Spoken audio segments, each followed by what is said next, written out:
Hello అందరికీ, అందరూ ఎలా ఉన్నారు? బాగున్నారా? నేనైతే చాలా బాగున్నాను. ఈరోజు సండే స్పెషల్ చికెన్ కర్రీ.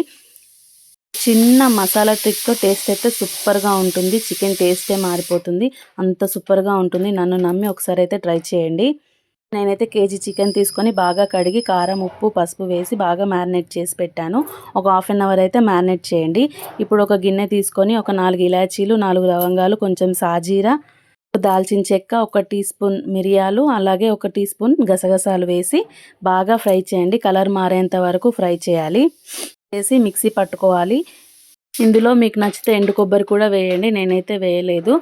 ఇప్పుడు ఒక గిన్నె తీసుకొని అందులో నూనె వేసి మంచిగా వేడైన తర్వాత చిన్న చిన్నగా కట్ చేసుకున్న ఉల్లిగడ్డలు అయితే వేసి మంచి బ్రౌన్ కలర్ వచ్చేంత వరకు ఫ్రై చేయాలి. ఇప్పుడు అందులో రెండే పచ్చిమిర్చి వేసి మంచి కలర్ వచ్చేంత వరకు ఫ్రై చేసుకోవాలి. కొద్దిగా ఉప్పు వేస్తే ఉల్లిగడ్డలు అనేవి తొందరగా మగ్గుతాయి. ఇలా ఉల్లిగడ్డలు కొద్దిగా మగ్గిన తర్వాత మళ్ళీ కస్తూరి మేతి వేసి మరి కొంచెం సేపు ఫ్రై చేయాలి. గోల్డెన్ కలర్ అంటే గోల్డెన్ కలర్లోకి వస్తే టేస్ట్ అనేది బాగుంటుంది.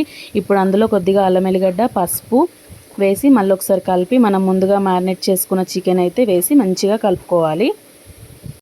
మీకు వీలైతే చికెన్ మాత్రం ఒక అరగంట సేపు మ్యారినేట్ చేసి ఉంచండి. దానివల్ల టేస్ట్ ఇంకా సూపర్గా ఉంటుంది అండ్ ముక్కకు కూడా చాలా బాగా పడుతుంది కారం అనేది. ఇలా వేసుకొని మంచిగా కలుపుకొని కొద్దిసేపు మూత పెట్టి ఫ్రై చేసుకోవాలి. ఫ్రై చేసుకున్న తర్వాత మంచి గ్రేవీ అనేది ఫామ్ అవుతుంది. చూసారు కదా వీడియోలో ఎంత బాగా ఫ్రై అయిందో. ఇప్పుడు మనం ముందుగా మిక్సీ పట్టుకున్న మసాలా అయితే వేసుకోవాలి. ఈ చికెన్లో మెయిన్ ఇంగ్రీడియంట్ ఈ మసాలా మాత్రమే. ఈ మసాలాతోనే టేస్ట్ అంతా మారిపోతుంది, సూపర్గా ఉంటుంది. మీకు కనుక టైం ఉంటే ఇది ఎక్కువగా కూడా ప్రిపేర్ చేసి పక్కన పెట్టుకోవచ్చు, కానీ ఫ్రెష్గా వేస్తేనే టేస్ట్ అనేది బాగుంటుంది. ఇప్పుడు ఇలా ఆయిల్ అనేది మొత్తం పైకి వచ్చేంత వరకు ఫ్రై చేసుకొని బాగా కలిపి కొద్దిగా వాటర్ అయితే యాడ్ చేసుకోవాలి.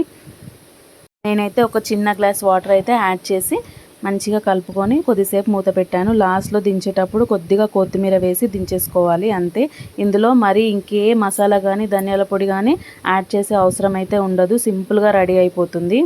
ఈ వీడియో కనుక నచ్చితే లైక్ చేసి సబ్స్క్రైబ్ చేసుకోండి.